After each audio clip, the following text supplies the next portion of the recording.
This conference will now be recorded. Welcome to Dr. TSPR show. This is Dr. Tangella Shiva Prasad Reddy alias Dr. TSPR. Namaste, Adab, hello. And a warm welcome to our esteemed guest, our earnest thinking minds, the people of India. They always correct me. Sir, you have to write Dr. Arvind Kushwaha, not just Kushwaha. So the same Dr. Arvind Kushwaha, All India Institute of Medical Sciences, Nagpur, is once again the guest. After he has gone us through the wave theory, how waves created by so-called WHO to all governments, and how media tries to create fear and panic. जो लहरों से जो आम आदमी को जिस तरह घबराहट में और डर पैदा करने की वर्ल्ड हेल्थ ऑर्गेनाइजेशन से लेके हमारी सरकार और साथ में मीडिया करती है, उसको उन्होंने खुलासा किया। आजकल फिर दौर चल रहा था चौथी वेव की, डरिए मत। इसीलिए आज डॉक्टर साहब, क्या हम अंधेरे में है? ये अंधेरे से हम बाहर कैसे आना? क्योंकि एक लहरों का डर और साथ ही साथ अब फिर अंधेरे की डर, ताकि आपको ज्ञान ना हो, ताकि आपको समाचार ना हो। इस वजह से डॉक्टर साहब ने बोला ये darkness, we have to come out of this darkness. How will you come out? Through proper information which is science, which is truth. That is how your freedom can always be with you. Right to life, right to health. जैसे ही सही जानकारी आपको मिल जाएगी, समाचार मिल जाएगा, तब आप जानकार हो जाएंगे, तब ये अंधेरापन आपसे छूट जाएगा और ये लहरों का डर आपके पास नहीं रहेगा। इसीलिए आज डॉक्टर अरविंद कुशवाहा जी, पहले मैं थोड़ा वीडियोस प्ले करना चाह रहा था, लेकिन मैं बाद में प्ले करूंगा पहले, क्योंकि डॉक्टर साहब को प्रेजेंटर बनाएंगे हम। काफी कुछ चीजें मेहनत करके आज फिर लाई है। डॉक्टर साहब, you are the presenter please.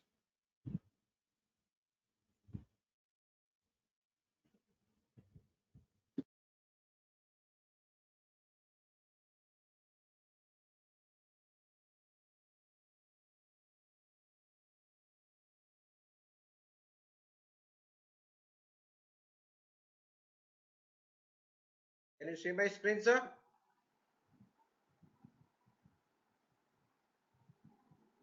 Ready, sir? Can you see my screen? Yes sir. The dark Yeah. Ages from the Paul Rome. थोड़ा आप आवाज भी थोड़ा ऊंचा रखिए सर, बस।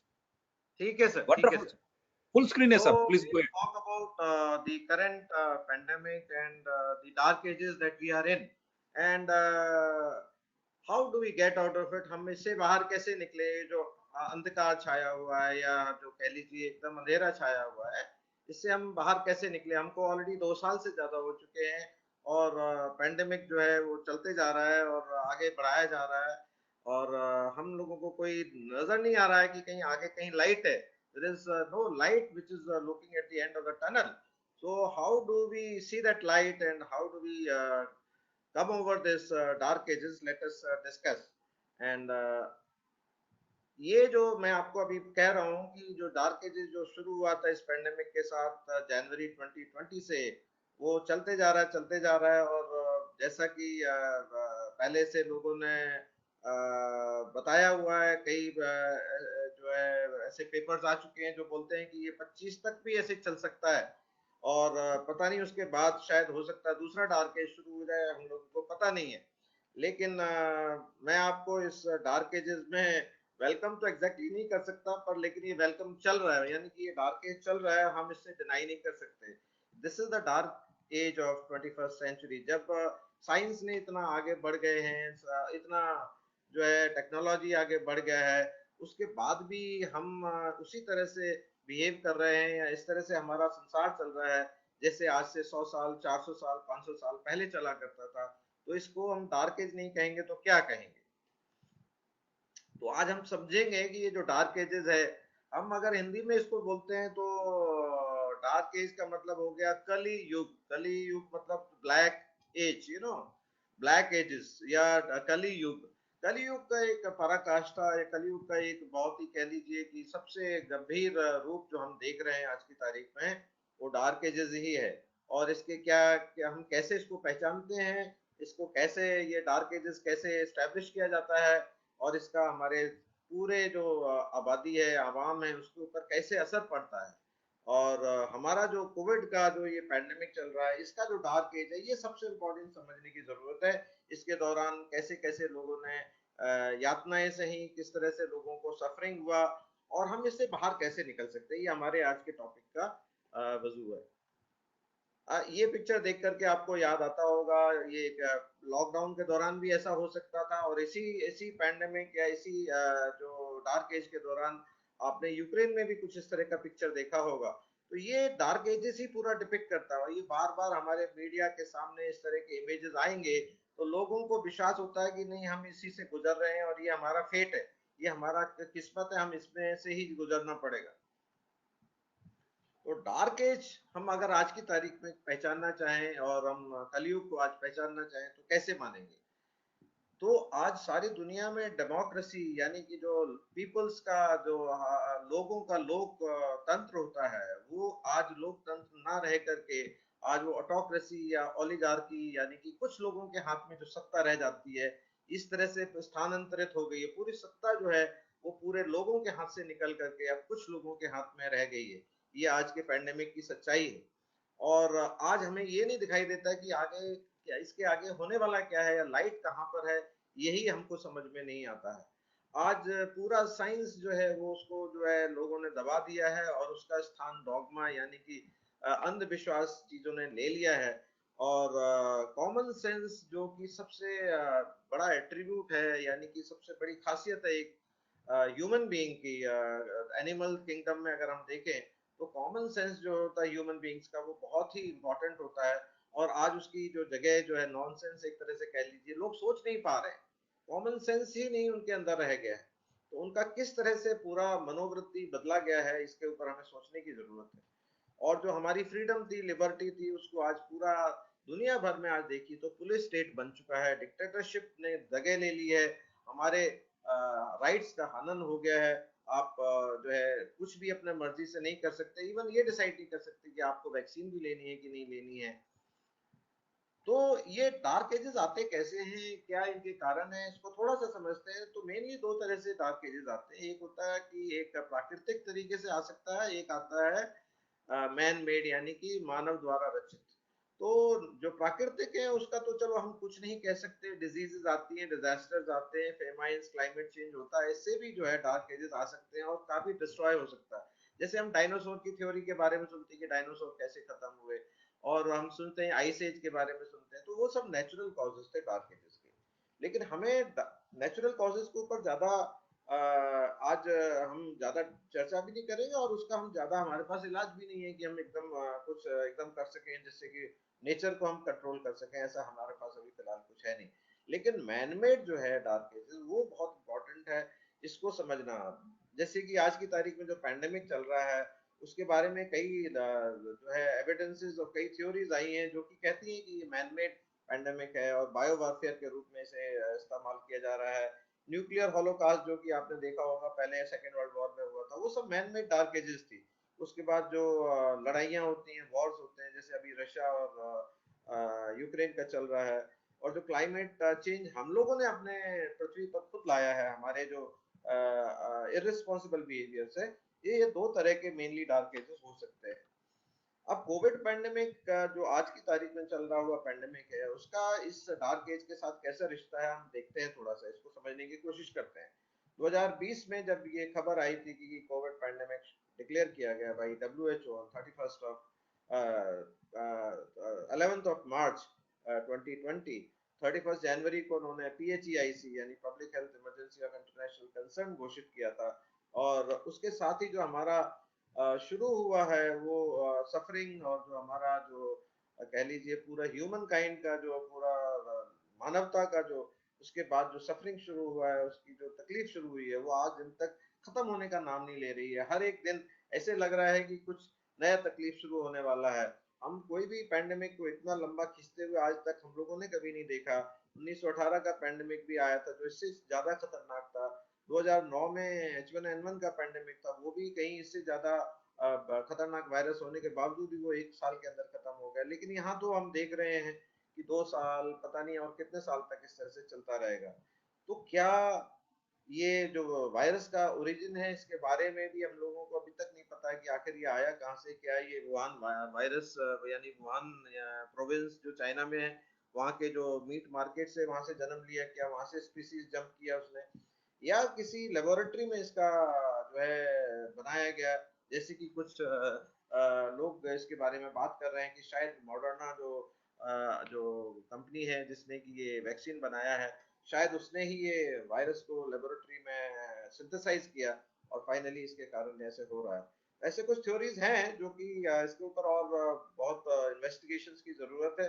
हम पूरी तरह से नहीं कह सकते कि ये हो सकता है ये नेचुरली भी हुआ हो, हम उसके बारे में अभी तक लेकिन हमको पता नहीं चल पा रहा है। तो लॉकडाउन, उसके बाद ड्रेकोनियन मेजर्स, सबको बंद कर देना घरों के अंदर, लोगों को बोलना एक दूसरे से दूर रहो, अनसाइंटिफिक मेजर्स जो होते थे, जो बिल्कुल किसी भी विज्ञान पर आधारित नहीं थे, ऐसे कंट्रोल मेजर्स जो 100 200 500 साल पहले लगाए जाते थे, जब प्लेग का कोई आउटब्रेक होता था या स्मॉल पॉक्स का आउटब्रेक होता था, तो जो मेजर्स आज से 200 400 साल 100 साल पहले लगाए जा रहे थे, हम उसी तरह के जो है इस संसार में आज दोबारा से रहने को मजबूर हो गए हैं। और आखिर हम समझ नहीं आता है कि हमारी इतनी advancement of technology, advancement of science फिर किस काम की है, अगर हमको सिर्फ वही काम करना पड़ रहा है जो आज से 100 200 साल पहले कर रहे थे। फियर साइकोसिस मीडिया का आपको पता ही है कि किस तरह से मीडिया उस तरह की पिक्चर्स, उस तरह का न्यूज, उस तरह का नेगेटिव न्यूज परोसा जाता है पूरे दुनिया भर में, क्योंकि जिससे लोगों का दिमाग के ऊपर असर पड़ता है कि आखिर वो किस तरह से सोचना बंद कर दें, वो डर के अंदर जीने लग जाएं। ये जो है एक बहुत बड़ा कारण रहा इस डार्क एज को बनाने में। और उसके बाद जो हमने इसका सॉल्यूशन ढूंढा है इस कोविड पैंडेमिक का, हमने बहुत बड़ा क्रेडिट लिया है कि जल्दी से हमने वैक्सीन बना लिया, दुनिया भर में वैक्सीन को हमने मार्केट किया और बोला कि जल्दी जल्दी लगाइए, सबको लगाइए। इतना वैक्सीन आज दिन तक कभी भी किसी कोविड किसी भी पैंडेमिक में कभी नहीं लगाया गया। और आप देखिए कि वर्ल्ड पॉपुलेशन से कहीं ज्यादा आज डोजेस जो हैं इस एक्सपेरिमेंटल वैक्सीन के लग चुके हैं। तो उसके बावजूद भी कहीं उन जगहों में जहाँ पे वैक्सीनेशन कवरेज बहुत हाई है, वहां पे भी कहीं ये वायरस कम होने का नाम नहीं ले रहा, बल्कि बढ़ता जा रहा है, उसमें डेथ्स भी बढ़ते जा रहे हैं। हम लोग आज डेमोक्रेसी से पुलिस स्टेट बन चुके हैं। Most of the countries have become police state, जहाँ पे कि अगर आप उनका पालन नहीं करते तो आपको डंडे से मारा जाएगा, आपको किसी प्रिजन के अंदर, आपको किसी जेल के अंदर ठोक ठोक दिया जाएगा। आपको अगर कोई दूसरा वॉइस या दूसरा कोई डिसेंट बोलते हैं जो कि गवर्नमेंट नैरेटिव से अलग है, तब भी आपको जो है खतरा है, गवर्नमेंट के सेंसरशिप का खतरा है। स्टिग्मा डिस्क्रिमिनेशन हमने शायद सबने महसूस किया होगा कि किस तरह से हम एक दूसरे से जो है भेदभाव करते हैं कि अगर उसको वैक्सीन नहीं लिया है तो उसकी तरफ बोलते हैं तुमने वैक्सीन क्यों नहीं लिया है, इस तरह से।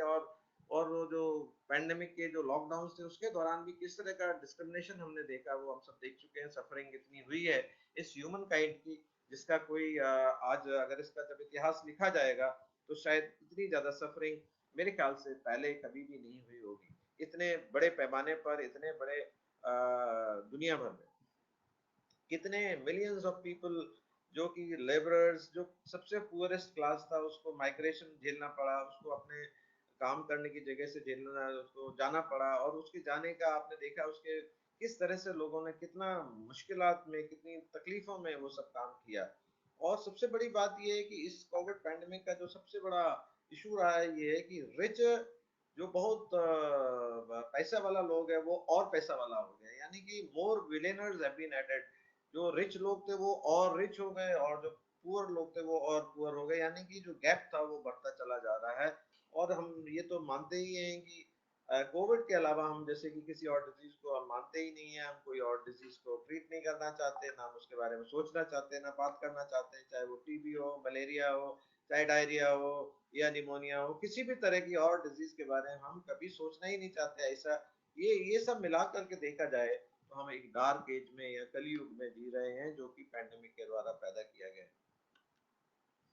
तो ये कुछ आप समझ सकते हैं। कोरोना वायरस जो है वो बायो वेपन, इसके ऊपर बहुत सारी रिसर्च और बहुत सारी इन्वेस्टिगेशन चल रही हैं।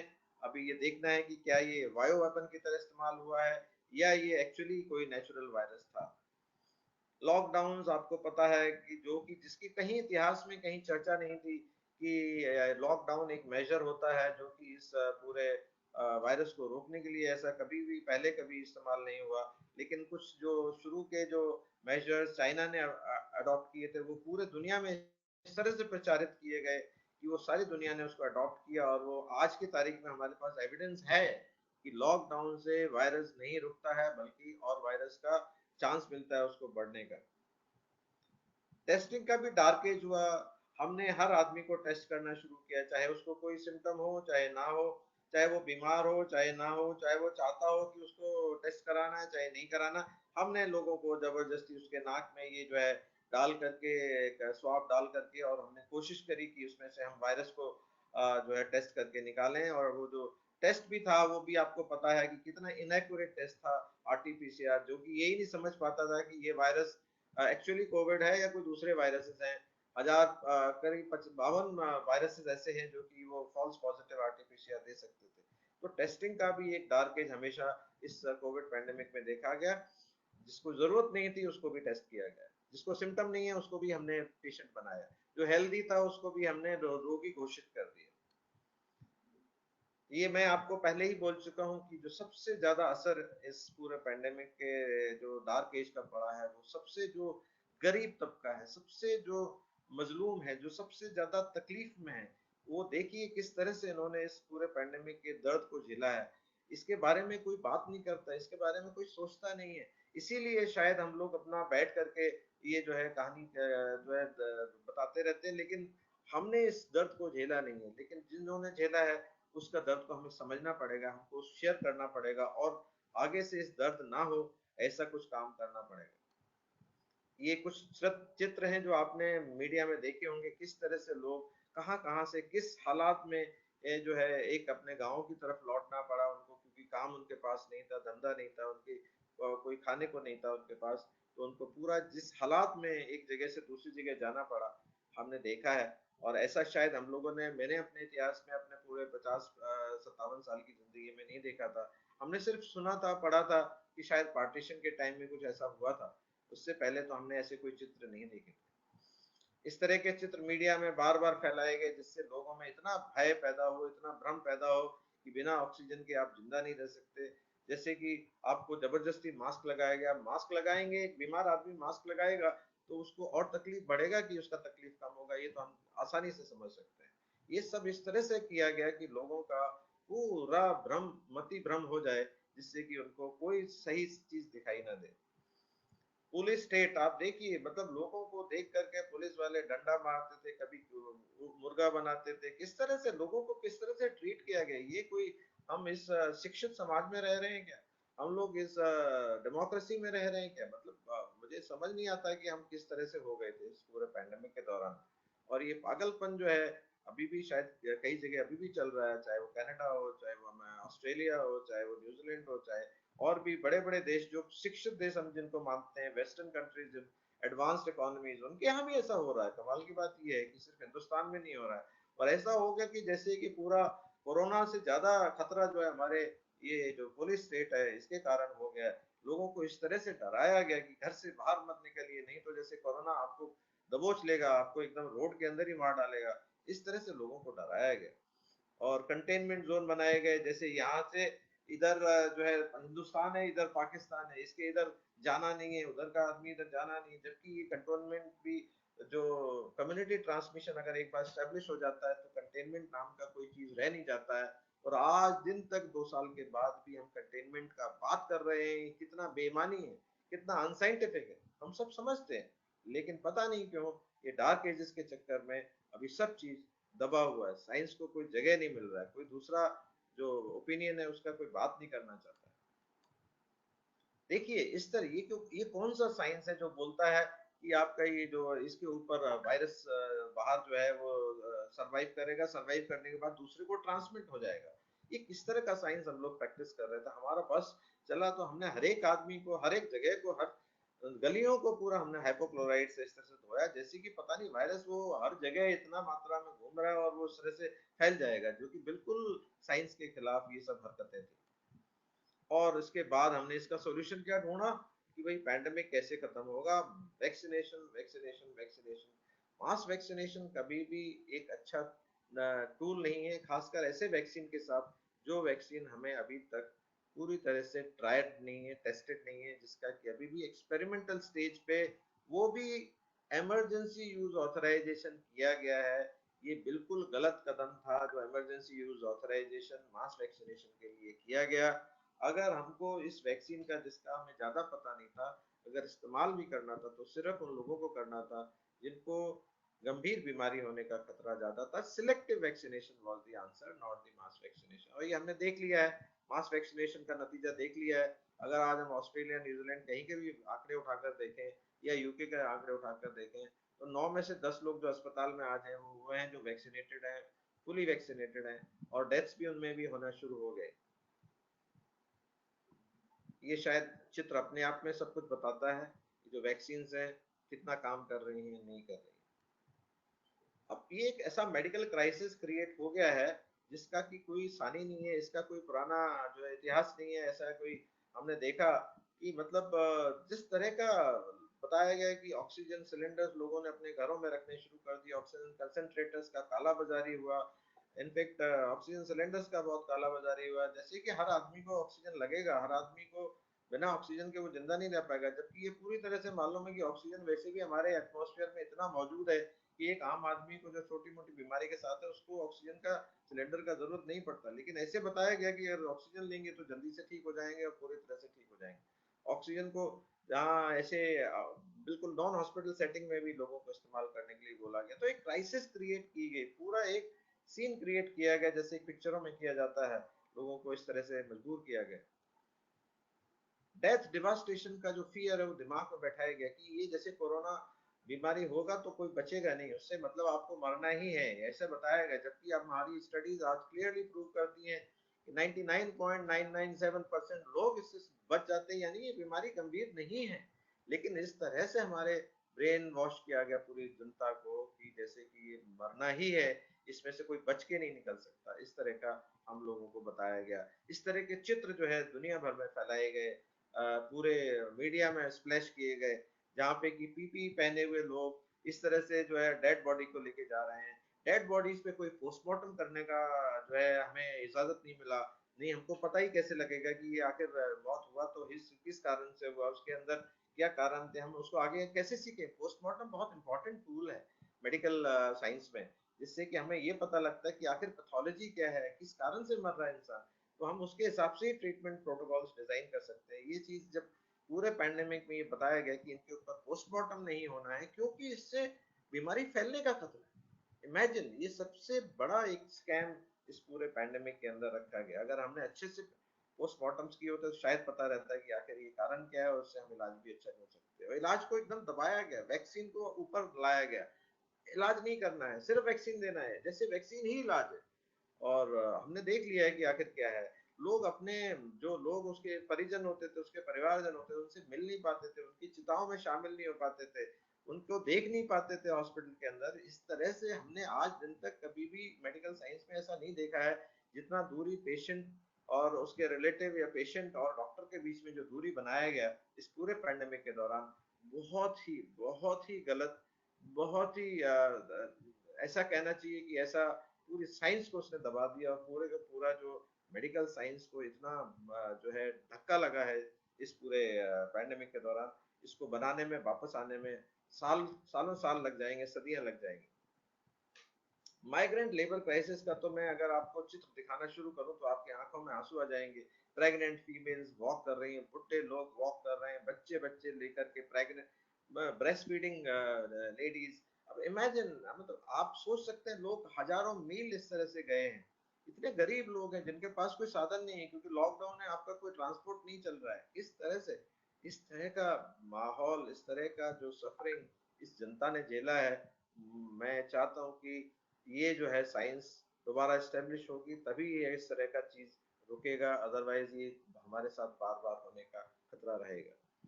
ये देखिए किस तरह से, मतलब लोग हजारों मील, मैंने खुद पूना से जब नागपुर आया था तब भी मैंने देखा था लोग पूरे सड़क पे, पूरा गर्मी में, धूप में इस तरह से पैदल जा रहे हैं। मुझे देख के इतना तकलीफ होता था जिसका कोई मुझे अंदाजा मैं आज आपको बता नहीं सकता। और हम सबने सबने ये शायद टीवी पे भी देखा है मैंने तो पूरा टाइम घूमता रहा पूरे पैंडेमिक के दौरान, मैंने देखा है कि किस तरह से लोगों की सफरिंग हुई है। लोग जब जरूरत नहीं है तब भी जो है उठा करके ऑक्सीजन सिलेंडर्स की ब्लैक होर्डिंग करना, ब्लैक मार्केटिंग करना, ये सब हुआ। लोगों को इस तरह से खड़ा कर दिया, एक दूसरे से अलग कर दिया गया। अलग इसलिए कर दिया गया कि तुम्हारे अंदर वायरस नहीं पहुंचेगा, दूसरे के थ्रू वायरस आ जाएगा। एक दूसरे के ऊपर भरोसा उठ गया, हमारे खुद के ऊपर भरोसा उठ गया। हमारे हाथ में जैसे बार बार धोते रहते 24 घंटे, इस तरह से बताया गया जैसे कि मतलब यही चीज है जो रोक पाएगा। और ये हमने देख लिया कि इन सब किसी भी चीजों से वायरस नहीं रुका है, बल्कि हमारी सफरिंग जरूर बढ़ गई। ये देखिए चित्र ऐसे हैं कि आप ये बीच पैंडेमिक के बीच के दौरान है जब लोगों को जाने के लिए मजबूर किया गया, अपने गांव वापस जाने के लिए मजबूर किया। बताइए इससे स्थिति और कितनी बिगड़ी होगी, कितना अब कहाँ कैसे सोशल डिस्टेंसिंग किस तरह से बेचारा कर पाएगा। तो जो एक वायरस है वो कहाँ कहाँ आसानी से फैलने का मौका दिया गया। ये डार्क एज ही है हमारा मेडिसिन का, जिसमें डॉक्टर पेशेंट रिलेशनशिप को खत्म कर दिया गया। ट्रीटमेंट प्रोटोकॉल्स हमारे ढंग से डिजाइन नहीं किए गए, और उनको शायद ट्रीटमेंट को सबसे आखिरी पायदान पर रखा गया। वैक्सीन को आगे बढ़ाया गया, ट्रीटमेंट को जगह तवज्जो नहीं दी गई। मैंने खुद हजारों पेशेंट ट्रीट किए हैं, जो वो भी मैं कह रहा हूँ आपको रिमोटली इस मोबाइल के थ्रू ट्रीट किए हैं, और एक भी मृत्यु उसमें नहीं हुई है। मृत्यु होने का कारण ही नहीं है, इस बीमारी में मृत्यु होने का कोई भी कारण नहीं है। सारे लोग नेचुरली सरवाइव कर जाते हैं, इतनी अच्छी इम्यूनिटी आपकी है। लेकिन आपके ऊपर ऐसी चीजें थोपी गई जिससे आपको फियर ऑफ कंटेजियन, अगर आपने कोई नॉवल पढ़ी हो कंटेजियन करके, इस तरह का मूवी भी बनी है, और इसको अगर आप देखेंगे, इसको पूरी तरह से एक स्क्रिप्टेड पैंडेमिक या उस तरह से पूरा तैयार किया गया। और पीपी जैसा जो एक अननेसेसरी हथियार, जो लोगों को डराने के लिए, डॉक्टर्स भी डरे और पेशेंट तो डरता ही है। एक दूसरे का शक्ल नहीं पहचानते, कौन हमको देख रहा है कौन नहीं देख रहा है। ये पूरा डार्क केस था पूरा मेडिसिन का। मेरे को इससे बहुत तकलीफ हुई, और मैंने तो कम से कम कभी भी इस तरह की चीज में विश्वास नहीं रखा। ये किसी भी तरह से साइंटिफिक नहीं था। साइंस को कुछ लोगों तक सीमित कर दिया गया, जैसे उनका ही साइंस साइंस है और बाकी लोगों का साइंस साइंस नहीं है। पब्लिक हेल्थ का भी डार्क एज रहा। ऐसा पब्लिक हेल्थ जो कि इतना सुदृढ़ था, जो इतना उसके अच्छे प्रिंसिपल्स थे, वो सब खत्म कर दिए गए। कंटेनमेंट मेजर्स ड्रैकोनियन जो कि बिल्कुल अनसाइंटिफिक थे, उनको जबरदस्ती लादा गया। एपिडेमिक डिजीज एक्ट लगा दिया गया, नेशनल डिजास्टर मैनेजमेंट एक्ट लगा दिया गया, और उसके उसके कह लीजिए उसके अंदर ये सारी मेजर्स को लगाया गया, इसलिए कि हम वायरस को रोक पाएंगे। जीरो कोविड पॉलिसी बनाई गई, चेज द वायरस बनाया गया। ये सब बिल्कुल बेईमानी था। इसके बारे में हम लोग लिख चुके हैं, इसके ऊपर पेपर्स हैं, डॉक्टर बैनर्जी इसके ऊपर लिख चुके हैं, और हम लोग हमेशा लगातार इसको बात करते रहे। रेस्पिरेटरी वायरसेस इस तरह से नहीं रोके जाते, और एक पॉइंट के बाद, कम्युनिटी स्प्रेड के बाद, किसी भी मेजर का कोई मायना नहीं रह जाता, उसका कोई मतलब नहीं रह जाता। तो ये पब्लिक हेल्थ का तो बहुत बड़ा डार्क एज मैं मानता हूँ, जिसमें testing, contact tracing, quarantine, isolation, test track and treat, ये सब इतना गलत ढंग से इस्तेमाल हुआ जिसका मैं आपको बता नहीं सकता हूँ। अनसाइंटिफिक वैक्सीनेशन स्ट्रेटेजी, तो ये तो शायद ये कभी दुनिया माफ नहीं कर पाएगी अपने आप को। इसका जब इतिहास लिखा जाएगा इस पैंडेमिक का, मैं आपको बताता हूँ, ये सब चीजें आएंगी, सब लिखी जाएंगी, और इसका हिसाब उन लोगों को देना पड़ेगा जिन्होंने ये इस मानवता के, इस ह्यूमैनिटी के ऊपर थोपा है ये सब गलत, जो साइंस के खिलाफ है, जो पब्लिक हेल्थ के खिलाफ है, पब्लिक हेल्थ प्रिंसिपल्स के खिलाफ। अब ये जो डार्क एज है, ये कोविड पैंडेमिक के अंदर जो चल रही है, इसका मोडस ऑपरेंडाई आप देख ही रहे हैं। एक तरह का जैसे प्लैंडेमिक है, लोग बताते हैं कि अच्छा अगला प्लान क्या है, अगला वेव कब आएगा, अगला वेरिएंट कब आ रहा है। तो फियर साइकोसिस को बना के रखिए, पूरा जो दुनिया का जो माइंड है वो कंट्रोल करिए आप। किसी भी तरह का लाइज आप बिल्कुल बिना झिझक के बोलिए, आप झूठ बोलना शुरू करिए। मेरा साइंस ही साइंस है, स्टेट साइंस है, और बाकी लोग कोई साइंस नहीं है, वो सब कॉन्स्पिरेसी थ्योरी है। मैनिपुलेट करिए, फैब्रिकेट करिए डेटा, आप चाहे कुछ भी आपको डेटा को छुपाना पड़े। फाइजर का डेटा छुपाया, सीडीसी ने डेटा छुपाया, आप सब जानते हैं इस चीज को। और इस तरह से क्यों, जिससे कि पूरा एक डिक्टेटरशिप, पूरा एक जो है एक सिंगल जो जो इनके जो स्टेट का पूरा कंट्रोल लोगों की लाइफ के ऊपर आ जाए, ऐसी टायरेनी एस्टेब्लिश की गई, सेंसरशिप की गई। अगर हम दूसरा चीज बोलना चाहते हैं, हम कुछ नया व्यू पॉइंट देना चाहते हैं, कोई साइंटिफिक इनपुट देना चाहते हैं, नहीं, आपको बोलने का अधिकार नहीं है। आपको बोला जाएगा कि आप मिस इन्फॉर्मेशन फैला रहे हैं। और मिस यूज ऑफ वैक्सीन ये सबसे बड़ा जो है गलत कदम इस पूरे पैंडेमिक के दौरान रहा।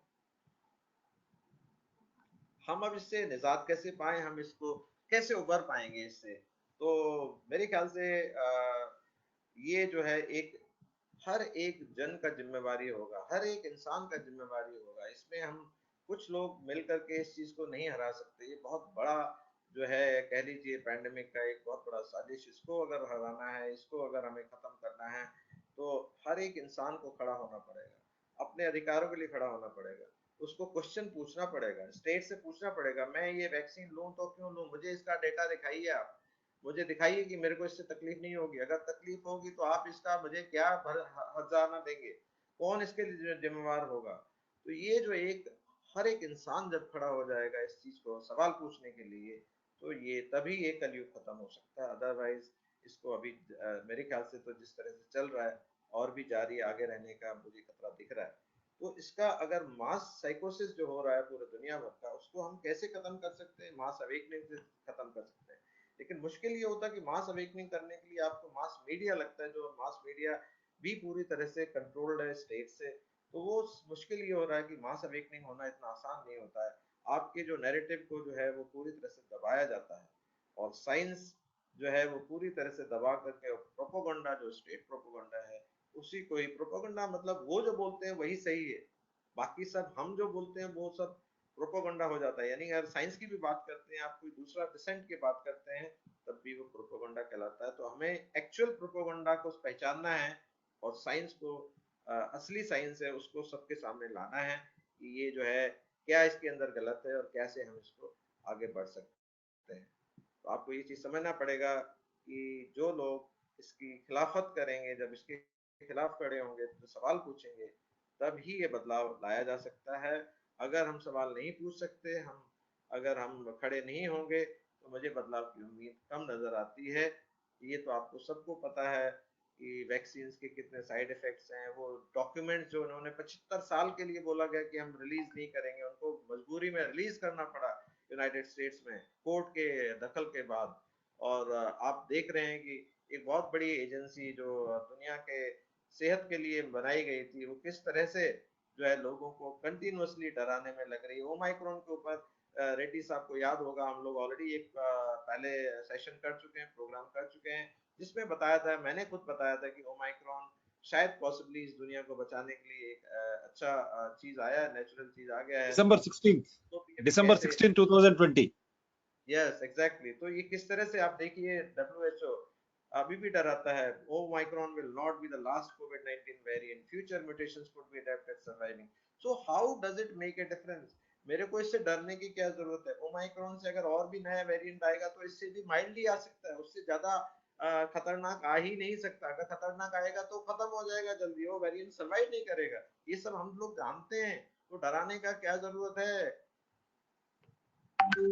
ग्रेट रेजिस्ट, यानी कि जब तक हम रेजिस्टेंस नहीं देंगे, तब तक हम इस कलयुग से बाहर नहीं आ सकते। ये मैं सबको बताना चाहता हूँ। पैंडेमिक ट्रीटी ऑलरेडी जो है ड्राफ्ट हो चुकी है, नेशंस के सामने जा चुकी है। ये एक बहुत बड़ा हथियार है जो ग्लोबल गवर्नेंस के लिए बनने वाला है।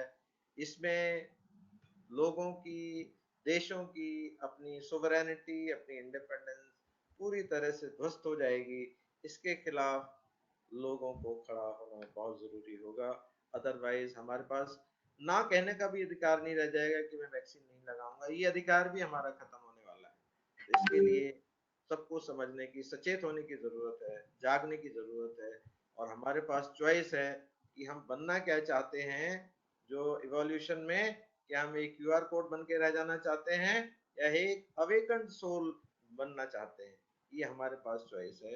अदरवाइज अगर हमने इस चॉइस को आज एक्सरसाइज नहीं किया तो शायद देर हो सकती है। रेड्डी साहब, आई हैव फिनिश्ड। वंडरफुल, काफी अच्छा था साहब। देखिए किस तरह हम मैमल्स ये स्टेज से ये स्टेज तक आ चुके हैं। क्या हम इस तरह ये क्यूआर कोड बनना चाहते? You want to become from a layman, देखिए कहाँ स्टोन एज से हम आज इस तरह हैं, और आप इस तरह बनना चाहते क्या? जिस तरह डॉक्टर साहब ने बताया क्लियरली, ये नई नई बात जो की जा रही है डॉक्टर साहब, अब नया वेव की और एक डर, और चाइना में देखिए किस तरह लोगों को बंद किया जा रहा है। सर वो ये एक मॉडल होता है, एक मॉडल क्रिएट किया जाता है जिससे कि उस मॉडल से दूसरे लोगों को एक वो मिलता है कि तुम भी ऐसा करो, तुम भी ऐसा करो। तो ये जो सबसे पहला लास्ट होता टाइम है भी कि लास्ट टाइम भी ऐसी किया था, चाइना ने ऐसी किया था लास्ट टाइम जब हाँ वुहान में बोलिए। स्टार्ट हुआ। हाँ एग्जैक्ट। तो ये इन्होंने चाइना ने क्या एक जो लोगों को गलत मैसेज दिया वो ये था कि जीरो कोविड, अगर हम लॉकडाउन करते हैं तो कोविड को रोक सकते हैं, और ये उन्होंने प्रूव करके दिखाया। एक तो डेटा फैब्रिकेशन से डेटा छपाया, दूसरा चीज उन्होंने पूरा लॉकडाउन करके और डब्ल्यूएचओ के पास भेजते रहे कि हमने तो 60,000 केसेस में खत्म कर दिया पूरा पैंडेमिक चाइना के अंदर। तो ये ऐसा पॉसिबल नहीं है। लेकिन अब वो जब देख रहे हैं कि अच्छा ये तो अब पूरा ग्लोबली खत्म होने वाला है, तो क्या करें, उसको बढ़ाएंगे कैसे? तो चाइना में फिर से राइज करना दिखाना शुरू कर दिया, राइज करना दिखाना शुरू किया, फिर से लॉकडाउन किया। अब कहीं और अगर यूरोप में राइज हो रहा है तो बोलेंगे फिर से लॉकडाउन करो। में ये साइकिल है, दिस इज अ साइकिल। तो हमें समझना होगा ये साइकिल को तोड़ना बहुत जरूरी है, अदरवाइज हम इससे बाहर नहीं आ पाएंगे।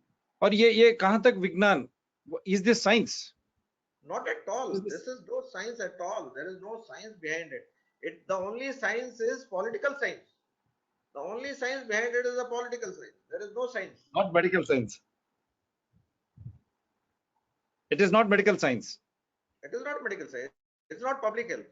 It is political science. और ये हमें इट इज समझना पॉलिटिकल, पड़ेगा। क्योंकि लोगों को छोटे छोटे उसमें जैसे केजेस में बंद किया जा रहा, बिना सांस लिए, बिना हम सूर्य रश्मि को देखे, बिना हम सही पौष्टिक आहार खाए, इस तरह अंदर केजों में बंद करने से क्या वायरस बीमार खत्म हो जाएगा? बीमार बनिए, बीमार बनिए। उनका एम आपको हेल्दी रखना नहीं, उनका एम है आपको बीमार करना। लॉकडाउन की वजह से और बीमार पैदा करना, ताकि आप स्वस्थ ना रहे, ना सच हवा आपको मिली, ऑक्सीजन मिली, या सूर्य रश्मि मिली, या पौष्टिक आहार मिले, इसलिए भय में आपको लॉकडाउन करना। तो ये नई साजिश है। और ये भी है कि लास्ट टाइम वुहान, खाली वुहान तक ये सीमित हुआ, और बाहर अगर बढ़ रहा तो चाइना की गलती है ना, वहां पर नेचुरल इम्यूनिटी नहीं है, और हमारे पास हर्ड इम्यूनिटी आ चुकी है दुनिया में, हाँ या नहीं? बिल्कुल सर, बिल्कुल। इसका आंसर इस तरह के वायरसेस का आंसर, खासकर जो बहुत ही माइल्ड वायरसेस होते हैं जिनकी सर्वाइवल रेट बहुत अच्छी होती है, सबसे बेस्ट आंसर इसका नेचुरल इम्यूनिटी होता है। और वो हम ये नहीं कहते नेचुरल इम्यूनिटी का मतलब है कि हम अनरिस्ट्रिक्टेड स्प्रेड ऑफ वायरस की बात कर रहे हैं। ये प्रॉब्लम ये है कि हम जब कोई बात करते हैं तो उसको गलत ढंग से पेश किया जाता है। हमने ये नहीं कहा कि अनरिस्ट्रिक्टेड स्प्रेड ऑफ वायरस करिए, ये मैं नहीं कहता। लेकिन अगर वायरस का ट्रांसमिशन कम्युनिटी स्प्रेड में कन्वर्ट हो चुका है, तब किसी भी तरह का मेजर काम नहीं करता। और उसका मेजर काम अगर जबरदस्ती लगाते हैं तो वेस्ट ऑफ रिसोर्स, लोगों का सफरिंग बढ़ेगा और शायद स्प्रेड भी बढ़ेगा। तो ये चीज हमें समझने की जरूरत है कि एक बार कम्युनिटी ट्रांसमिशन स्टैब्लिश हो जाता है, हमें ये सारे मेजर्स को अबंडन कर देना चाहिए। जैसे कि मैंने आपको बताया था, हिंदुस्तान में 2 साल तक अभी तक ये नहीं स्टेब्लिश हुआ कि हम कम्युनिटी ट्रांसमिशन में, ये ऑफिशियल स्टेटमेंट आया ही नहीं अभी तक। आप सोच सकते हैं इस बात को। बिल्कुल विज्ञान के खिलाफ है, और ये छोटे बच्चों को किस तरह डराया जा रहा। आप देखिए, आप all India institute of medical sciences Nagpur से कितने बच्चों के केसेस एडमिट हुए आज तक आपके पास, या आपके जो भी सर्कल्स में इंडिया में। और फिर आज देखिए छोटे बच्चों में फिर 12 साल तक वैक्सीन और बूस्टर की बात कर रहे हैं, कहाँ जरूरत हुआ क्या? हर विज्ञान के खिलाफ। Current vaccination mandate, vaccination rolled out for children is completely unscientific. ये हमारी नेशनल जो technical advisory group on immunization है वो भी बोल चुका है। एनटागी ने कोई रिकमेंडेशन गवर्नमेंट को नहीं दी है इस बच्चे के वैक्सीनेशन के ऊपर। तो फिर कोई भी लगाए। हॉस्पिटल का, आप आपके कानपुर नागपुर हॉस्पिटल में कोई एडमिशन हुए इस बीच में? 2 साल के अंदर sir total 221 admissions were there and all survived and recovered and went home under 20 years of age. 100% survival. ये बड़ी खुलासा आज ने डॉक्टर अरविंद कुशवाहा ने की है all India institute of medical sciences Nagpur से. केवल 221 केसेस अंडर 20 और सब 100% 100 के 100% इलाज करने के बाद उन्होंने सही स्वस्थ से वापस घर गए. फिर इसके बाद में ये वैक्सीन की टीका की बात क्यों चल रही है? और हम हर ये शो से हम यही मांग कर रहे हैं कि इस टीका में क्या है. ऑलरेडी फाइजर का भांडा फुट चुका है, मॉडर्ना का भांडा फुट चुका है, और हमारे कोवैक्सीन में क्या काऊ का ब्लड जो बात करते हैं, फिर ये आरएसएस वाले या हमारे देश प्रेमी भक्त जो है गोरक्षक क्यों बात नहीं कर रहे? उसमें क्या है? वैक्सीन कोवैक्सीन में क्या है और कोविशील्ड में क्या है और हमारी कोविड-19 क्या है? तो इसकी बात क्यों नहीं कर रहे हैं? What is there in these vaccines? Pfizer has been exposed very clearly with all evidences. The side effects, 3% mortality rate when the death of because of COVID is only 0.0026. With Pfizer vaccines, it is around 3%. And we don't know. Entire data has to come. They are just releasing only step by step. It is much higher with the vaccine, especially I'm talking about mRNA vaccine. The risk of death is much higher than the natural infection. It is already there in public domain now. मैंने आपको बहुत पहले अगर याद होगा, हम लोग एक दिन बात कर रहे थे तो फाइजर के जो ट्रायल्स थे आपको याद होगा मैंने प्रेजेंट किए थे, उसके अंदर ही मैं आपको बता रहा हूं कि एक्सपेरिमेंटल ग्रुप में ज्यादा डेथ्स थी compare to the non experimental group. तो वो अगर डेटा आपके पास ड्यूरिंग ट्रायल था तो आपने वो डेटा होने के बावजूद भी वैक्सीन को कैसे मंजूरी दिया? कैसे दे सकते हैं आप मंजूरी? इतने डेथ्स अगर एक्सपेरिमेंटल डेटा में वैक्सीन में है तो आप कैसे मंजूरी दी? यही हम पूछते. कोवैक्सीन हो कोविशील्ड, डाटा कहां है? और मास वैक्सीन करके इसको छुपाया जा रहा है. सबको देने से आपको कैसा पता चलेगा? और हम जब पहले बोले एक्सपेरिमेंटल वैक्सीन एक प्लासिबो रहता है, एक या सर बोलिए सर. ये सबसे बड़ी है साजिश का खुलासा इसी से हो जाता है कि आप कोई भी कंट्रोल ग्रुप छोड़ना ही नहीं चाहते. आप कभी भी किसी को अनवैक्सीनेटेड नहीं छोड़ना चाहते इस पृथ्वी के ऊपर, क्योंकि अगर वो अनवैक्सीनेटेड रह गया तो वो एक प्रूफ रहेगा, living proof against this disease. इस बंदे को बीमारी से नहीं मरा तो वो प्रूफ छोड़ना ही नहीं है. It's like a proper perfect murder. आप करिए लोगों को, बिल्कुल कोई एविडेंस रहने मत दीजिए, लोगों को चॉइस ही मत छोड़िए, क्योंकि कई लोग अभी चॉइस एक्सरसाइज कर रहे हैं कि नहीं मुझे वैक्सीन नहीं लेना है, लेकिन अब वो ऐसा प्रावधान करना चाहते हैं, ऐसा ट्रीटी लाना चाहते हैं जिसमें आपके पास चॉइस ही खत्म हो जाएगा कि आप वैक्सीन लेंगे कि नहीं लेंगे अगर पैंडेमिक आता है. तो ये एक जो मेजॉरिटी की गवर्नमेंट कहलाती मोदी साहब की, तो ये बड़ी साजिश है मेजॉरिटी के ऊपर. क्या ये नहीं मानते कि ये इस तरह की जो अनसाइंटिफिक वैक्सीन है और आप ऐसा तमाया जा रहा, जो स्वस्थ है लोग, जो ऑलरेडी वायरस के आने के बाद भी उनको ऑलरेडी नेचुरल इम्यूनिटी है, और जब हर्ड इम्यूनिटी है और बच्चों में एंटीबॉडीज है, प्रधानमंत्री मोदी उनकी सरकार किस तरह ये, और हर एक चीफ मिनिस्टर, हर एक पॉलिटिकल पार्टी जो भी राष्ट्र में है, इंक्लूडिंग आम आदमी पार्टी, अरविंद केजरीवाल देख रहे हैं आप, लाखों के रैली करते हैं सवेरे, दिन में रात में आके दिल्ली में नाइट कर्फ्यू. कैसा दिखते ये बड़ी साजिश मेजॉरिटी लोगों के ऊपर? कलयुग, घोर कलयुग, dark ages. We are living in dark ages. Dark ages. तो लोगों को जानकारी होना चाहिए आपके ऊपर. या बोलिए. दिया जलाना है हमको, सबको मिलकर के एक एक दिया जलाना है. ज्ञान की दिया, जैसा अरविंद कुशवाहा साहब ने, हम सबको ज्ञान की दिया एक एक को जलाना है. ये बोलने की प्रधानमंत्री से लेकर मुख्यमंत्री, हर एक राजनीतिक दल, Indian Council of Medical research से लेकर DCGI, वर्ल्ड हेल्थ ऑर्गेनाइजेशन को हम ये बताना चाहिए, ये छोटी सी दिया जला के, कि भाई हम जानकार हो गए, कहां विज्ञान है, वैज्ञान है, where is science, where is truth, now we are all informed. इस तरह की ज्ञान की ज्योति अगर जलाए, क्योंकि अपने पैसे से अत्यवसर परिस्थिति क्रिएट कर रहे, they are creating emergency with our own money to manufacture vaccines which don't have any liability and compensation. और बात भी नहीं करते एक स्ट्रेन के लिए. अगर वैक्सीन नॉवल कोविड-19 की वैक्सीन को अगर हर एक स्ट्रेन को कैसे दिया जा रहा है, और बच्चों को कहां ट्रायल्स है, डाटा कहां है? और इसका जिम्मेदार कौन होगा, ये मैं थोड़ा एक बताना चाहता हूँ, थोड़ी बहुत, और इसके साथ में हम अंत करेंगे। और डॉक्टर साहब ने आज ने फिर खुलासा किया, क्या हम उस तरह की युग में जाएंगे? एक सर ये बताता हूं सर, ये बताने के बाद हम वी विल से बाय। ये जो है हमारे मॉडर्न गालिब साहब की पुस्तक है, कोविड-19 पैंडेमिक, ये थर्ड है, आप इसको खरीदिए। इसमें सब कुछ है, हम जो भी बात कर रहे हैं साल भर से, सब कुछ इन्हें इसीलिए लिखा है कि कष्ट करते हुए वो एज में भी कुशवाहा साहब, सभी लोग इसमें कंट्रीब्यूटर्स है, ये लोग भी सभी इनकी जानकारी मांगी, इसीलिए लिखना पड़ा क्योंकि लोग डराना शुरू करें, क्या विज्ञान है वैज्ञान है। इसीलिए हम बोले we are coming in print. अब वे प्रिंट में वर्ल्ड हेल्थ ऑर्गेनाइजेशन से लेके Indian Council of Medical Research हो, हर एक स्टेट में health department, Indian Council of Medical Research की संस्थाएं हैं और इंडियन मेडिकल एसोसिएशन और साथ में सीडीसी अमेरिका के एफडीए, उनको चैलेंज करते हैं आप ये बुक पढ़िए और आप इसके ऊपर बात कीजिए। Am I right, sir? Sir, Am I right? absolutely right.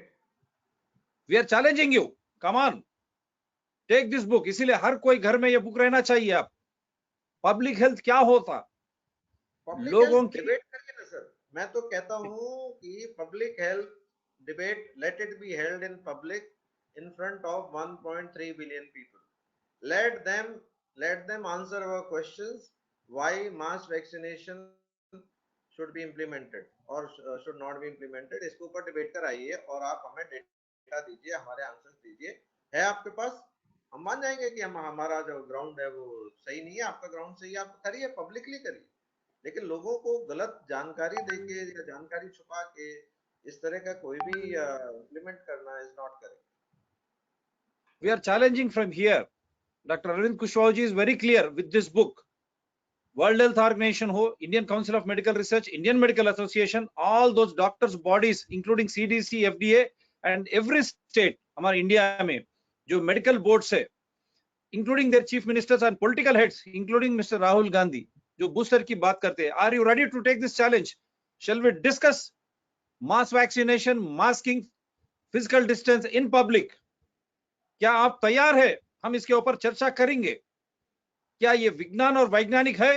क्या ये सच है या झूठ है? आप लोग तैयार है क्या? प्रधानमंत्री जी, टेक दिस चैलेंज। हमारे माननीय प्रधानमंत्री जी मोदी जी, आपने ये चैलेंज को स्वीकार करना ही पड़ेगा और हर एक राजनीतिक दल including Rahul Gandhi, Indian Council of Medical Research, DCGI, drug controller, Government of India, जो ने इमीडिएट इमरजेंसी यूज ऑथराइजेशन हमारे पैसे से दी, including Supreme Court chief justice, High Court chief justice को हम we are inviting them. Shall we debate? How did you diagnose that their deaths are because of corona? Did you do any autopsy, postmortem किए क्या आप? और mass vaccination क्यों और masking क्यों और बच्चों के ऊपर क्यों दमाया जा रहा? Are you ready to discuss? This is a challenge to you. Yes, sir. Sir, CDC has themselves admitted that 94% of the deaths were not due to COVID, which were labeled as COVID deaths. 94% of them had more than 3 to 4 causes other than COVID. So what does it mean? It means the whole figures of death. कहूंगा कि आप शुरू करें। Yep. बोलिए sir, the whole figures. बोलिए, अब बात खत्म कीजिए सर। नहीं, मैं यही कह रहा था कि जो हमें ये जो पूरा डेटा जो हमारे सामने डाला जाता है, इतने केसेस, इतना डेथ्स, वही अपने आप में क्वेश्चनेबल नंबर है। नंबर एक, केसेस वो नहीं होते हैं जो आरटीपीसीआर पॉजिटिव होता है। यही सबसे पहले इन्होंने सारा डेफिनेशन चेंज कर दिया। डेफिनेशन मेरा, साइंस मेरा, लॉजिक मेरा, आप कुछ नहीं कर सकते। ये जो नैरेटिव चलाया गया कि आपका ही डेफिनेशन बनेगा, डेफिनेशन जो पुराने हैं वो सब खत्म हो जाएंगे, नया डेफिनेशन लाएंगे। केस क्या होता है, वैक्सीन क्या होता है, पैंडेमिक क्या होता है, ये सब आप अपना नया डेफिनेशन बनाएंगे और नई साइंस आप स्टैब्लिश करेंगे। और जो पुराना जितना भी वेल स्टैब्लिश्ड प्रिंसिपल्स हैं उनको आप डिफाई करेंगे और उसके बाद आप बोलेंगे कि जी पैंडेमिक है। Pandemic of lies, it's a pandemic of lies, utter lies, that's all. Maharashtra chief minister साहब, आप शिवसेना के अधिपति है, ठाकरे साहब, आप भी सुन रहे होंगे। आप आइए, हम डिबेट करेंगे। आप क्यों लोगों को डरा रहे हैं? आप हम विज्ञान विज्ञान और सच क्या है हम डिस्का ये करेंगे। आप क्या इस तरह डराते हैं लोगों को पुलिस शासन के द्वारा और लोगों के ऊपर हमला कराते हैं, या नहीं तो उनको ट्रेन में नहीं जाने देते? क्या ये लोकतंत्र है? Is this democracy? Mister chief minister, you are trying to frighten people. Come on, let us discuss. We are inviting you on this channel. You prove us wrong. I am telling even Supreme Court Chief Justice to High Court Chief Justices, kindly let us come, because you need evidence. Evidence is the only way you have to pass orders. Where is the evidence, Supreme Court and High Court? What did central government say all these days? Why it is changed after elections? And how did you accept it? And who are they to impose? In a democracy, people are being represented by political parties, and all right from Supreme Court to Chief Minister's office, Prime Minister's office to every other Chief Minister's office, you are running the government by the taxes paid by me. I am constitutional authority, and who are you trying to create panic? And why are you not giving me information? सच क्या है, झूठ क्या है, पहले समाचार हमको दीजिए। आप बाहर आके डिबेट क्यों नहीं करते? आप कोई प्रेस कॉन्फ्रेंस में आके एक प्रश्न भी नहीं लेते आप लोग। ऊपर से आप दबाया जा रहा हमको। इसीलिए ये डार्क एज, जो अंधेरा था, अंधेरे से बाहर आइए। ఇప్పుడు కూడా సరే కరెక్ట్ సమాచారం మీకు తెలియాలా? ఈ చీకటి నుంచి మనం బయటికి రావాలా? ఆది మానవులలాగా ఉందామా, లేక ఇప్పటిలాగా మనిషి ఉందామా, లేకపోతే ఒక క్యూఆర్ కోడ్ లాగా తయారవుదామా? ఇటువంటి మాయాలోకంలో మనం పడదామా? సరి అయిన సమాచారం మనకు కావాలనా వద్దా?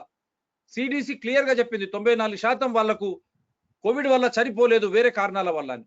ఫైజర్ వ్యాక్సిన్స్ టీకాలు అన్ని బయటకు వచ్చేసినాయి.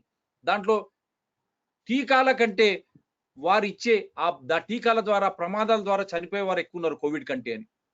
మళ్ళీ ఇక్కడ కూడా కోవాక్సిన్ లో ఆవు రక్తం ఉందా లేదా, కోవిషీల్డ్ లో చింపాంజీ సెల్స్ ఉన్నాయా లేదా, మిగతా వ్యాక్సిన్ లో ఫీటెడ్ సెల్స్ ఇవన్నీ ఉన్నాయా లేదా, ఎంఆర్ఎన్ఏ ఇవన్నీ. మరి ఇవన్నీ ఇటువంటి టీకాలు అసలు COVID-19 ద్వారా 99% మందికి ఏమి కాదని వాళ్ళే చెప్తా ఉన్నారు. మళ్ళీ ఈ భయం దేనికి? సో ఆలోచన చేయాలా మీరు. అందు గురించే ఈ చీకటి నుంచి బయటికి పడాలంటే ప్రతి ఒక్కరు రాజ్యాంగ వ్యవస్థ ప్రశ్నించడం మొదలు పెట్టండి. ఈ టీకా దేనికి? టీకాలో ఏమున్నాయి? ఈ వ్యాక్సిన్ లో ఏముంది? What does it contain? Why should I take a vaccine? Masking, why should you mask me? Physical distance, why should you? They are suppose to answer you. It is not a police raj, it is not the kingdom. We are not being ruled by rajas, we are rajas. మనము రాజ్యాంగ వ్యवस्था, हम जो है लोकतंत्र में हम संविधान शक्ति है, हर एक नागरिक हम संविधान है। ये लोगों को बताना पड़ेगा ये लोग कौन होते हैं जुल्म करने के लिए। आप सोचिए, अंधेरे से बाहर आइए, come out of this darkness. So before we end, see this fair show.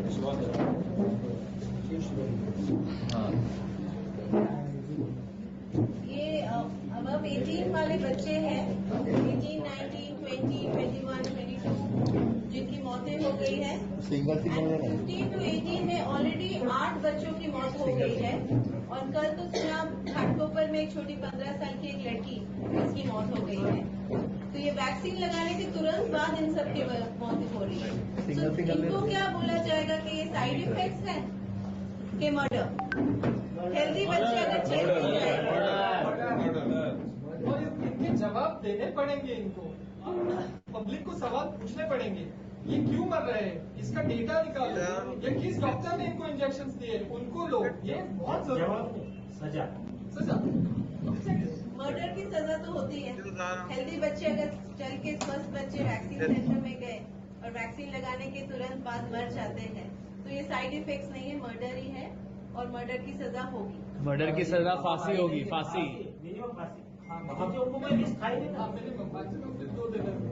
महामारी नहीं, महाहत्या है, सिर्फ मर्डर है, मास मर्डर है। सालों साल केस चलते हैं, भूल जाएंगे लोग, इसका क्या है? सही जवाब है, कैसा वाला है? नहीं प्रेशर आएगा तो पहले चले होंगे। देखिए, लॉ आप लोगों पे डिपेंड है। इसके पहले भी भोपाल प्रयास कांड जो हुआ था, सरकार को स्पेशल कोड बनाने पड़े, स्पेशल एक्ट बनाना पड़ा। आपका प्रेशर रहेगा तो स्पेशल कोड बनेंगे। जैसा अभी आ गया रेप में फास्ट ट्रैक कोड आए, 3 महीने में भी सजा हुई है, 1 दिन में भी सजा हुई है। तो ऐसा कुछ नहीं है। आप जितना जागरूक रहेंगे उतना जल्दी कोर्ट एक्ट करेंगे। और सब कुछ रेडी है, ऐसा नहीं कि आपको कुछ करना है। Thank you. So here is the evidence, Pradhanamantri ji. क्या बोलेंगे आप? Indian Council of Medical Research, DCGI, Maharashtra Chief Minister ji. These are the evidences. What will you speak now? क्यों डराते हो आप? इसका जवाब कौन है? स्वस्थ लोगों को क्यों वैक्सीन देना चाहते? Those who are healthy, why they should be vaccinated? Why should they should be masked? Why there should be physical distance in between healthy people? ఆరోగ్యంగా ఉన్న వాళ్ళకు టీకాలు ఎందుకు? వ్యాక్సినేషన్ ఎందుకు? ఆరోగ్యంగా ఉన్న వాళ్ళకు మాస్క్లు ఎందుకు? कहूंगा कि आप शुरू करें। ये जो अन्याय हो रहा है, जो तानाशाही चल रही है, डराया जा रहा है, हमसे कहा जाता है कि आप ऑक्सीजन मत लें, आप अपनी कार्बन अंदर लें, अपने फेफड़े गलाएं, आप बाहर की ऑक्सीजन लेने के हकदार नहीं है। सरकार कह रही है अपने फेफड़े गलाएं, किडनियां खराब करें, मास्क आप समझ गए। जबकि ये कम्युनिटी स्प्रेड नहीं है, ये महामारी नहीं घोषित हुई है। तरुण कोठारी जी से बोलूंगा कि आप जरा, क्योंकि ये डॉक्टर भी हैं और मेडिकल के बारे में अच्छी तरीके से जानते हैं, मुझे लगता है कि ये पूरा देश सुने इस सच को। डॉक्टर साहब एक विनती है, सबसे पहले आप अपना डॉक्टर एक्सप्लेन कर दीजिए, कैसे डॉक्टर हैं आप? मैं डॉक्टर तरुण कोठारी, मैं MBBS MD हूँ और दिल्ली में मेरा क्लिनिक है, पेरागढ़ी के पास मेरा क्लिनिक है, जिसमें 13 साल से नहीं हूँ। और मैं आप सभी देशवासियों से कहना चाहता हूँ जो दिल्ली में आज इकट्ठे उनके माध्यम से है कि देश में एक बहुत बड़ा अत्याचार चल रहा है जनता के ऊपर। एक वैश्विक षड्यंत्र है, जिसे आप कहते हैं कि कोविड-19, ये एक बहुत बड़ा वैश्विक षड्यंत्र है।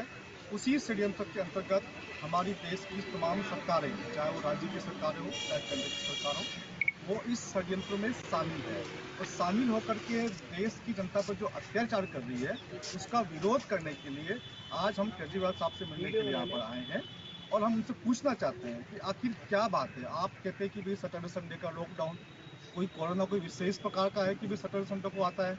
आप कहते हैं जी नाइट कर्फ्यू, फिर नाइट कर्फ्यू से क्या होगा? अगर आप कहते हैं जी पब्लिक गैदरिंग की वजह से हो रहा है, तो पब्लिक गैदरिंग दिन ज़्यादा होती है। तो ये तमाम चीज़ें हैं जो इस प्रकार का संकेत है अपना में बताते हैं कि ये कोई महामारी नहीं है। और जो भी चीज़ें आपको बताई जा रही है कि आपको ऐसा करना है वैसा करना है, ये सिर्फ प्रोपेगेंडा है, आपको अधिक से अधिक डराने के लिए। मास्क इसके लिए नहीं है कि आपको मास्क पहनने से कुछ फ़ायदा होगा, ये बताने के लिए कि जनता में दहशत फैलाने के लिए कि एक बहुत बड़ी बीमारी चल रही है और सरकारें बहुत काम कर रही है, बहुत मेहनत कर रही है इसको रोकने के लिए। वस्तु स्थिति ऐसा कुछ नहीं है। सरकारें इस षड्यंत्र में शामिल हो करके जनता का अधिक से अधिक शोषण कर रही है, जनता के ऊपर अधिक से अधिक अत्याचार कर रही है और इस प्रकार से देश की जनता को गरीब बना करके। अभी हमने सुना है कि प्रधानमंत्री जी कह रहे थे कि 80 करोड़ लोगों को फ्री में खाना दिया जा रहा है। कुल मिलाकर के आपने 5 किलो राशन, हाँ, फ्री में राशन। इसका मतलब सरकार ये मान रही कि 80 करोड़ लोग गरीब हो गए। और अगर पहले के आंकड़े के हिसाब से बात करें तो पहले 20-25 करोड़ की बात होती थी कि 20-25 करोड़ लोग गरीब है जो खा नहीं सकते। इसका मतलब पिछले 2 साल के अंदर आपने 60 करोड़ कम से कम नए गरीब पैदा कर दिए देश के अंदर। तो कितनी बड़ी बात है। देश के प्रधानमंत्री जी षड्यंत्र में शामिल है। तमाम Another just video, sir, and then after that I'll end. कहूंगा कि आप शुरू करें। ये जो अन्याय हो रहा है, जो तानाशाही चल रही है, डराया पिछले 2 साल के अंदर आपने 60 करोड़ कम से कम नए गरीब पैदा कर दिए देश के अंदर। तो कितनी बड़ी बात है। देश के प्रधानमंत्री जी षड्यंत्र में शामिल है, तमाम राज्यों के मुख्यमंत्री भी षड्यंत्र में शामिल है। हम आज केजरीवाल साहब को समझाने वाले हैं कि सत्य को स्वीकार करें। मास्क की बिल्कुल आवश्यकता नहीं है, सोशल डिस्टेंसिंग की बिल्कुल आवश्यकता नहीं है, वैक्सीन की बिल्कुल आवश्यकता नहीं है। फिर भी कोई पहनना चाहता है उसकी इच्छा है, कोई नहीं पहनना चाहे तो उसकी इच्छा है। कोई मास्क कोई वैक्सीन लगाना चाहता है उसकी इच्छा है, कोई नहीं लगाना चाहता उसकी इच्छा है। आप लोगों को जबरदस्ती क्यों कर रहे हैं? आज कल मेरे पास एक बच्चा आया था, वो कह रहा है कि मेरे टीचर ने कहा कि उसको इंटरनल असेसमेंट में नंबर नहीं मिलेंगे उसको।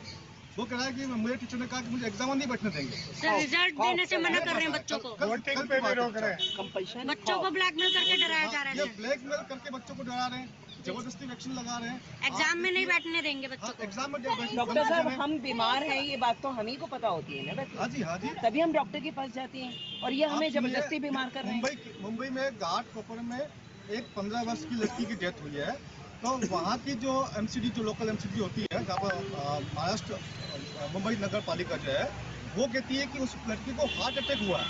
अब 15 साल की लड़की को हार्ट अटैक हुआ है, या मेडिकल साइंस में उन्होंने पूछा है, मैंने कहा आप ठीक है, आप कह रहे 15 साल की लड़की को हार्ट अटैक हुआ है, तो मुझे 2016 पे आंकड़े दीजिए, 17 के दीजिए, 18 के दीजिए, 19 के दीजिए, 20 के दीजिए, फिर पहले कितने 15 साल की लड़की में हार्ट अटैक होते थे, अब कैसे हो रहे? वैक्सीन लगाने से हमारे यंगस्टर्स को हार्ट अटैक हो रहा है और वो मर रहे हैं, पूरे देश के अंदर मर रहे हैं। इस प्रकार से लोगों को मास मर्डर किया जा रहा है। तो आज हम केजरीवाल साहब को समझाने वाले हैं, इस मास मर्डर को जल्दी से जल्दी रोके। अगर वो नहीं रोकेंगे तो उनके खिलाफ बहुत बड़ा आंदोलन दिल्ली में हम लोग शुरू करेंगे, क्योंकि हम लोग दिल्ली में रहते हैं, हम इस स्टेट में रहते हैं, तो हम अपने ही मुख्यमंत्री से आज मिलने आए हैं, उनसे रिक्वेस्ट कर रहे हैं। डॉक्टर साहब एक सवाल और आता है यहाँ पे कि कहा जा रहा है जो ओमिक्रोन है ये एक तरीके से मतलब एक नेचुरली इम्यूनिटी दे रहा है, लेकिन दूसरी तरफ ये भी कहा जा रहा है कि आपको डोज लेना जरूरी है, आपका बूस्टर डोज भी आ गया, तो आपको उसमें क्या कहना है? ये पूरा फेक, ये पूरा षड्यंत्र चल रहा है। आपको एक भी वैक्सीन नहीं लेना है, किसी भी इंसान को कोई वैक्सीन नहीं लेना चाहिए। ये वैक्सीन के नाम पर अभी आपको अमीर कौन कह रहे हैं? अगली बार फिर मैं आपको बताऊं, प्रधानमंत्री ने कहा है कि अगले वेरिएंट के लिए तैयार रहो। इसका मतलब ये होगा कि मार्च के अंदर या अप्रैल के अंदर आपका एक नया वेरिएंट और आने वाला है, फिर बोलेंगे जी ये वेरिएंट खतरनाक है, आपको वैक्सीन लेना बहुत जरूरी है। ये वेरिएंट जो अगले वेरिएंट की जो बात चल रही है ना, वो इसलिए चल रही है कि अभी जो वैक्सीन कर रहे हैं ये 12 साल तक कर रहे हैं, बाद में उनसे छोटे के लिए आएंगे तो कल ये नया वेरिएंट आ गया, उनको भी वैक्सीन लगाओ। और सबसे बड़ी बात आप देखिए किस प्रकार से वैक्सीन लगा रहे हैं, पहले 60 साल से ऊपर वाले को, फिर 45 साल से ऊपर वाले को, फिर 30 साल से ऊपर वाले को। क्या कोई महामारी ऐसे फैलती है क्या कि 60 साल से ऊपर वाले पहले प्रभावित होंगे, फिर 45 साल से ऊपर वाले प्रभावित होंगे, फिर 30 साल से ऊपर, फिर बच्चे, फिर छोटे बच्चे। और एक वीडियो सब कंटिन्यूएशन 2 मिनट, क्योंकि देख लेना किस तरह ये लोग डरा रहे हैं। Good thing people पहले are coming प्रभावित out. होंगे, फिर 45 साल से ऊपर प्रभावित होंगे, फिर 30 साल से ऊपर, फिर बच्चे, फिर छोटे बच्चे। ये पूरा एक षड्यंत्र रचा गया, एक गेम प्लान है, गेम प्लान के हिसाब से हो रहा है। इसलिए मैं कहना चाहूंगा कि कोई भी वैक्सीन नहीं लगाए, कोई मास्क नहीं है। जो डेथ रेट है, जिन लोगों ने लगा लिया उसका क्या सोल्यूशन है? देखिए जिन लोगों ने वैक्सीन लगा दिया है वो सरकार को प्रोटेस्ट करें, उनको निश्चित तौर से किसी को साइड इफेक्ट हो रहा होगा। अगर उनके घर परिवार में किसी की मृत्यु हुई है तो सरकार को मर्डर में केस करें, खासतौर से सीएम जो है वो जेल जाएंगे अपने अपने सीएम। वकील साहब एक सवाल आपसे है कि ये डॉक्टर साहब ने कहा आप इसी पे केस करें, तो क्या क्या केस पर किस बेसिस पे केस कर सकते हैं? देखिए इसके अंदर तो 302 307 तक की हत्या का मुकदमा दर्ज हो सकता है। इसके अंदर अगर आप पे कोई दबाव दे कि आपको वैक्सीन मास्क या फिर RT-PCR टेस्ट के लिए अगर आपको गाइड करता है, तो RT-PCR टेस्ट को लेकर मैं आपको बताना चाहूँगा, आपने मिस्र की सभ्यता के बारे में सुना होगा। वहाँ उस सभ्यता के अंदर, इजिप्ट के अंदर, वहाँ की सभ्यता थी, वहाँ के गुलामों को गुलाम बना के रखने के लिए वो लोग इतने बड़े कुएं का इस्तेमाल करते थे और नाक के माध्यम से डालते थे, और उससे आपके नोज के पीछे ब्रेन जो गहिर होता है उसको पंचर किया जाता था जानबूझ के, ताकि वहाँ पे उनका जो ब्रेन है डेवलप ना हो पाए और उनको सही तरीके से ऑक्सीजन ना मिले और उनका ब्रेन जो है खराब होना शुरू हो जाए। इस प्रकार से लोगों को गुलाम रखा जाता था उस समय पे। अब आज आपसे कुछ टेस्ट के नाम पे क्या किया जा रहा है, जो फर्जीवाड़े में टेस्ट चल रहा है, जो कि इमरजेंसी यूज ऑथराइजेशन है, जो कि एक्सपेरिमेंट है, तो ये बिल्कुल फर्जीवाड़ा चल रहा है। और 1 साल से ऊपर जो है किसान आंदोलन चला है, हम खुद वहाँ पे 2-2 महीने तक रहे, लेकिन ऐसा कोई बीमारी नहीं था, कुछ भी नहीं था। एक सिंगल आदमी इस फर्जी महामारी जिसको कहा जाता है उससे कोई भी नहीं मरा है वहाँ पे। तो ये सिर्फ और सिर्फ एक ढकोसला चल रहा है सरकारों का, और ये कहते हैं कि रात को बंद कर दीजिए, तो रात को जो बंद कर रहे हैं, मे बी ये जो है 5G के ट्रायल्स करेंगे रात को और कुछ ड्रग्स की स्मगलिंग की जाएगी उस दौरान। तो ये बहुत ही गहरा षड्यंत्र है, आप सब लोगों को जानने की जरूरत है इन चीज़ों को, बहुत ही गहरे लेवल पे इन चीज़ों को एक के साथ जुड़ा हुआ है। इसी के अंदर जेनेटिकली मॉडिफाइड जो आपके फूड हैं वो भी लाए जा रहे हैं, साथ ही साथ फोर्टिफाइड राइस, आपने सुना होगा, फोर्टिफाइड राइस या फोर्टिफाइड जो आपके फल हैं या सब्जियां हैं, उनको जो भी आपके अनाज हैं उनको फोर्टिफाई किया जा रहा है, उसमें मैग्नेटिक सब्सटेंस डाले जा रहे हैं। तो मैग्नेटिक सब्सटेंस जब आपकी बॉडी में जाएंगे तो आपकी बॉडी की मैग्नेटिक प्रॉपर्टीज बढ़ जाएंगी। मैग्नेटिक प्रॉपर्टी बढ़ने के बाद जब ये 5G के ट्रायल्स करेंगे तो आपकी बॉडी पे उसका इफेक्ट ज्यादा होगा।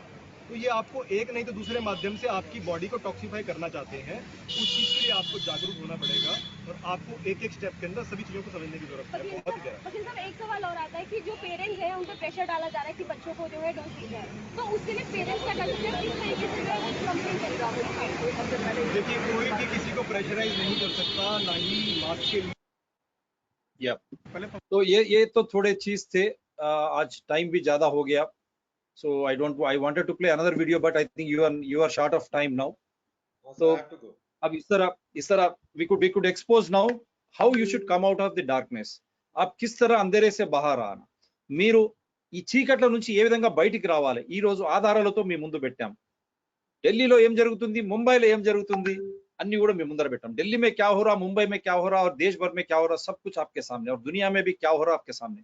अब सोचिए, समाचार सही तरह के समाचार आप ले लीजिए, बाद में आप जागरूक हो जाइए ताकि आप अंधकार से बाहर आ सके. We have provided you all the information from the globe, from Delhi, Mumbai, from India, all science and truth, so that you can decide what is good for you, so that you will have your freedom not being curbed. Right to life, right to health is your fundamental right. So we have provided everything. Again, I hope people will come out of dark age, will start questioning right from Prime Minister to Chief Minister, ICMR to DCGI, CDC, FDA to WHO, and all state health departments also you will start questioning, including media who is trying to create this panic and fear. So remove fear, and this is what is for today. For all the Indians, Sukhanidra Shubharatri for the world over. Good morning, good afternoon, and good evening. We will come back with series retelecast of Dr. Arvind Kushwaha ji. Meanwhile, you do support Dr. TSPR channel, Citizen Dr. TSPR channels, Environment People Dr. TSPR channel. Subscribe, share, and support. Thank you, sir. Once again, wonderful presentation. God bless you. Thank you.